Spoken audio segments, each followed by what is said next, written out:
Laqda mhux governattiva flimkien għall-ambjent aħjar laqgħat tajjeb ħafna l-approvazzjoni tal-MEPA tal-proġett li ser iwassal għat-twessih ta' triq reġjonali. Dan ser iwassal biex ir-roundabout tal-Kappara tibqa' fejni bid-differenza tkun li fuqha jinbena flyover u dawk li jridu jmorru lejn il-Gżira jew San Ġwan jgħaddu minn junction taħt l-istess flyover. Fil-fatt permezz ta' dan il-proġett huwa kkalkulat illi 50% ta' traffiku se jkun elevat il fuq u għalhekk l-andament ta' traffiku ser ikun ħafna aħjar.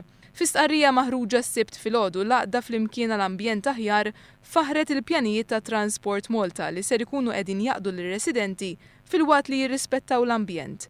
Laqda faħret il-bidliet implementati minn Transport Malta fuq il-proġett tal-Kappara illi permezz tagħhom ser ikunu salvati bosta siġar fuq it-tollieqa u ser jitnaqsu tniġġis tal-arja u l-konġestjoni ta' traffiku.